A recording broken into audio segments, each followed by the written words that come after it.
Alright, guys. Although I do not believe that Eddie Hearn is being sincere when it comes to what he's putting out in the media, that he is trying to get his fighter Joshua versus Wilder to happen this year. Although I think that is not truthful, and I think that he really is trying to have the fight happen later on because he wants to make as much money as possible with this fight. I will say this, okay? Eddie Hearn knows how to put good fight cards, and he knows how to style up good fights, okay? His next big show is going to be the Dillian Whyte versus Joseph Parker. These are going to be the two guys that are going to headline that fight, right? It's a big fight. If you look at the undercard, I think the undercard is a good undercard. It's going to start off the fight with Conor Benn versus Cedric Peynaud. Now, I saw the first Conor Benn versus Cedric Peynaud fight, and that was a really good fight. Now, Conor Benn is a prospect. He is the son of Nigel Benn. But I saw that fight, and I thought that was a good fight. I thought that was an entertaining fight. I thought that was the most competitive fight that Conor Benn had ever had up to that point. A lot of people felt that Conor Benn actually lost against Cedric Peynaud. As you remember, he was dropped, I believe, twice, or was it once? It was a really exciting fight. And they gave it to Conor Benn. And some people felt that Cedric Peynaud actually won, and they felt like he got a gift decision, Conor Benn. I think that's a good fight. That's a rematch. I think that's a fight that should happen, because if they never fight again, for the rest of Conor Benn's career, they're going to always go back and say, but you got a gift decision against Cedric Peynaud. So I think that's a good fight for Conor Benn to have, to see if he could legitimately defeat Cedric Peynaud. Then you got Joshua Buatsi, I believe you pronounce his name, versus Ricky Summers.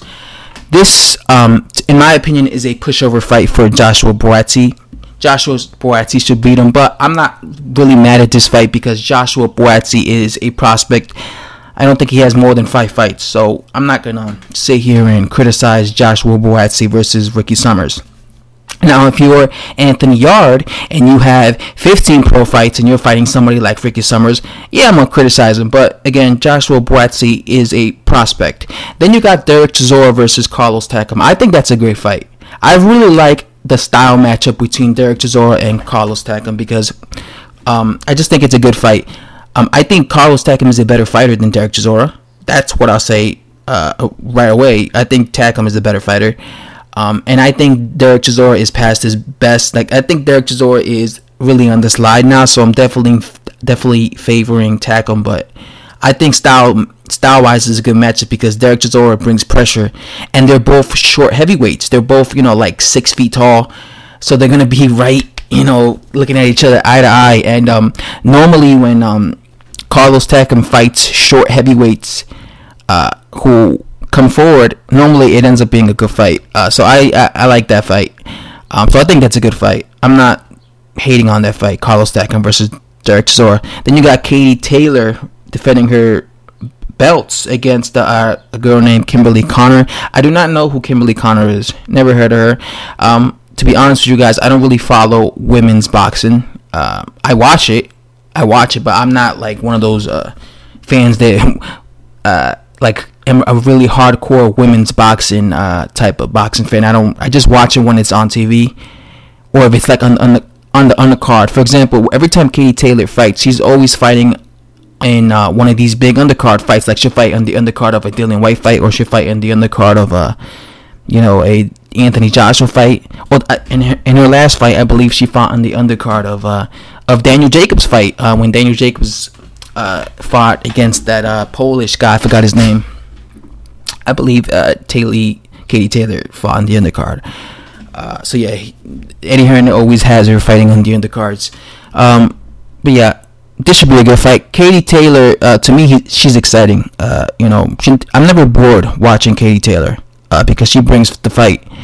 So again, even though I do not know who Kimberly Connor is, and I expect Katie Taylor to win, she's an exciting fighter. Then you got Kell Brook versus Brandon Cook. Now, Kell Brook is a guy that he could be the main event, right? He could be the main event, but as you can see, he's not going to be the main event, obviously. He's going to be the co-main event. But Kell Brook could be the main event in any, because like I said, he's normally the main event, but he's going to be facing a guy I never heard of. Now, this is the only fight, if in this entire card, the only fight that I don't like is Kell Brook versus Brandon Cook, and that's just because I've never heard of Brandon Cook. I've never heard of this guy. So that's the only fight that I don't like. If Kell Brook would have been fighting somebody that I heard of, then I wouldn't have a problem with it. Let's say Kell Brook would have been fighting even somebody like a Lamont Peterson. Well, he's fighting at 154 now, so even so, let's just say somebody like James Kirkland. Let's say Kell Brook would have been fighting James Kirkland, who fights at 154. I would have been more happy with that fight than somebody like Brandon Cook, because I've never heard of Brandon Cook. I don't know who this guy is. So this is the only fight I do not like, because, again, normally when you put top fighters in there with guys that you never heard of, that's normally an easy job for the top fighter. It's normally a pushover. It's kind of like this last weekend we had Errol Spence Jr. versus that Ocampo guy, and look at what happened. Nobody ever heard of that Ocampo guy, and Ocampo got destroyed in like 30 seconds. That was a 1-round knockout for Errol Spence Jr. Why did that happen? Because Errol Spence Jr. is a top legit welterweight, and he was fighting a guy that nobody ever heard of. And like I said, normally when top guys fight guys that nobody ever heard of, that guy ends up getting destroyed, and that's exactly what happened against Kell Brook and that Ocampo guy. That was easy money for Kell Brook. For Errol Spence Jr. And now I believe this is going to be the same case with Kell Brook and Brandon Cook. I expect Kell Brook to just destroy Brandon Cook. And then you got the main event, Dillian Whyte versus Joseph Parker, which I think is a good heavyweight scrap. Both of these guys are exciting in my opinion. Dillian Whyte's coming off that spectacular KO over Lucas Brown, and then you got Joseph Parker, who was the first guy to go the distance against Anthony Joshua in a fight that I thought he did a better job than someone like Dillian Whyte. He didn't get knocked out like Dillian Whyte did. You guys already know my thoughts of this fight. I never made a prediction of this fight. I don't know who wins versus Dillian Whyte and Joseph Parker. I think that's a tough fight for both of them. I think both of these guys have a chance of beating each other. The only thing I'm really certain of is that I believe that Dillian Whyte cannot knock out Joseph Parker, because I'm really high on styles when it comes to like looking at styles. And if somebody like Anthony Joshua, who is a better talent, who has better boxing technique than someone like Dillian Whyte, if somebody like Anthony Joshua couldn't be accurate enough with his punches, with his punching combination to knock out somebody like Joseph Parker, if somebody like Joshua couldn't do that, then there's no way Dillian Whyte would be able to do that, because Dillian Whyte isn't as technically gifted as someone like AJ. He's a lot more clumsy in his punches. He's a lot more wild in his punches. He's not as accurate. And even someone like Andy Ruiz. Andy Ruiz also at the distance with Joseph Parker. Andy Ruiz is he has faster hand speed than Dillian Whyte, and he cannot pin down Joseph Parker.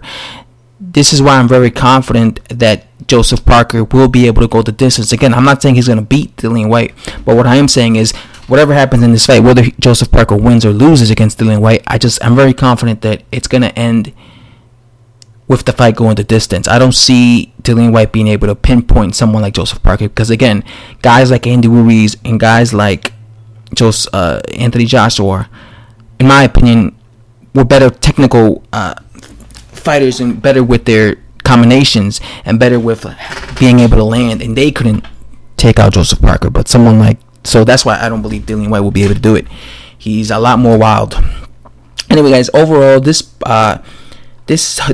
fight card I think is a good fight card. 12,000 tickets have been sold, so this is going crazy. A lot of people want to see this fight. Do I agree with this being pay-per-view? No, I don't think that Joseph Parker or Dillian Whyte are pay-per-view attractions. But you got a lot of names in the card. You got Kell Brook, you got Derek Chisora, you got Tagum, you got Joshua, Boatsy, even Connor Ben. Some people might like it. Maybe he has some fans. But do I think it's pay-per-view worthy? No, but I'm still gonna watch it. But yeah, and that's all I have to say. Just my thoughts on this undercard. Thanks for watching.